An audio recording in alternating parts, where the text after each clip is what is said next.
زلزلہ کیوں آتا ہے؟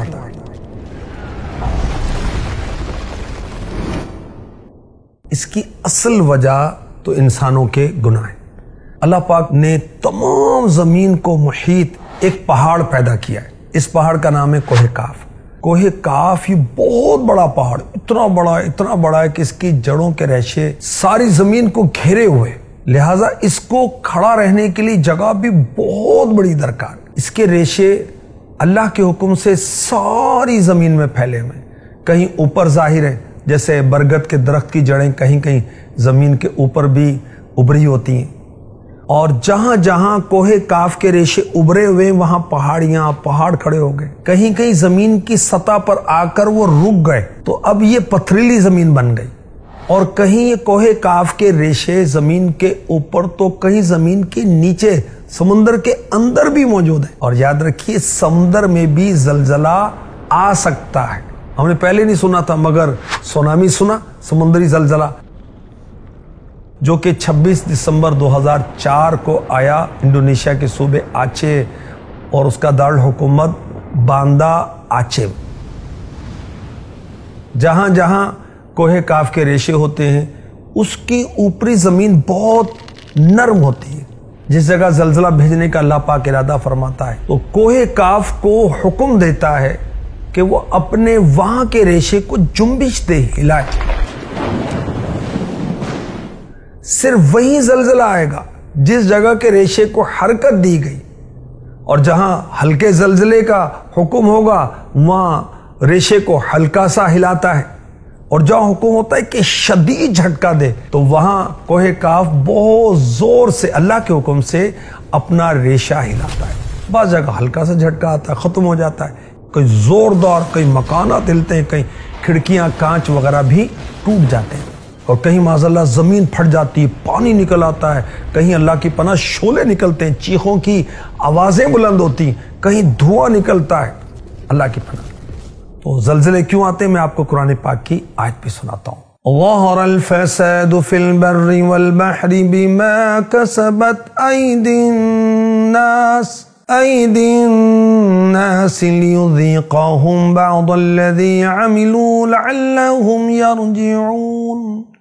چمکی، خرابی، خشکی اور تری میں ان برائیوں سے جو لوگوں کے ہاتھوں نے کمائیں تاکہ انہیں ان کے بعض کو تکوں یعنی اعمال کا مزہ چکھائے، کہیں وہ باز آئیں، اللہ کی پناہ۔ اس کے تحت تفسیر صراط الجنان میں ہے، یعنی شرک اور گناہوں کی وجہ سے خشکی اور تری میں فساد آتا ہے، قحط سالی، بارش کا رک جانا، پیداوار کی قلت، کھیتیوں کی خرابی، تجارتوں کے نقصان، آدمی اور جانوروں میں موت، آگ کا لگنا، غرق ہونا، بے برکتی، بیماریاں، بے سکونیاں وغیرہ ظاہر ہوتی ہیں، اور طرح طرح کی پریشانیاں۔ کس لیے؟ کہ اللہ پاک انہیں آخرت سے پہلے دنیا میں ان کے برے کاموں کا مزہ چکھائے۔ کس لیے؟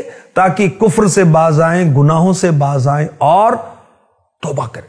تو معلوم ہوا گناہوں کی وجہ سے لوگ ہزاروں قسم کی پریشانیوں میں مبتلا ہوتے ہیں، اور احادیث سیاح سے بھی ثابت ہے کسی قوم میں اعلانیہ بے حیائی پھیل جائے تو ان میں طاعون یعنی پلیگ اور مختلف امراض ہو جاتے ہیں، ناپ تول میں کمی ہوتی، قحط آتا ہے، ظالم حاکم مقرر ہوتا ہے، زکوٰۃ نہ دی جائے بارش رک جاتی ہے، اللہ پاک اور اس کے رسول کا عہد توڑا جائے دشمن مسلط ہو جاتا ہے، لوگوں کے مالوں پر جبری قبضہ کرنے کی وجہ سے اللہ پاک کی کتاب کے مطابق حکمرانوں کے فیصلے نہ کرنے کی وجہ سے لوگوں کے درمیان قتل و غارت گری ہوتی ہے، سود خوری کی وجہ سے زلزلے آتے ہیں، شکلیں بگڑ جاتی ہیں، اللہ کی پناہ۔ فاروق اعظم رضی اللہ تعالی عنہ فرماتے ہیں بے شک زلزلے زنا یعنی بدکاری کی کثرت سے آتے ہیں، استغفر اللہ، قحط سالی بد کردار قاضی و ظالم حکمرانوں سے آتی ہے۔ زلزلہ ہے تو کیا کرنا چاہیے؟ کون سا وظیفہ پڑھنا چاہیے؟ زلزلہ یہ سمجھیں کہ اللہ پاک اپنے بندوں کی گرفت کر رہا ہے، تو اب کیا کرے؟ توبہ کرے، استغفار کرے، اللہ کی راہ میں صدقہ دے، اور ربنا ظلمنا انفسنا وان لم تغفر لنا وترحمنا لنکونن من الخاسرین، یہ دعا پڑھیں، استغفار کریں اور 5 نمازیں اللہ پاک نے ہم پر فرض کی ہیں، یہ عام دنوں میں بھی پڑھنی چاہیے، اور زلزلہ، مصیبت، پریشانی آئے تو اب نماز پڑھیں، انشاءاللہ اس کی برکت سے رنج غم دور ہو جائیں گے، راحت ملے گی۔ میرے آقا صلی اللہ علیہ وسلم بلال حبشی اپنے مؤذن رضی اللہ عنہ سے فرماتے، اے بلال ہمیں نماز سے راحت پہنچاؤ۔ اور حضرت سیدنا عبداللہ ابن عباس جنتی ابن جنتی رضی اللہ عنہما، آپ کے بارے میں منقول ہے کہ بصرہ میں زلزلہ آیا تو آپ نے نماز پڑھی۔ اللہ پاک ہم پر کرم فرمائے۔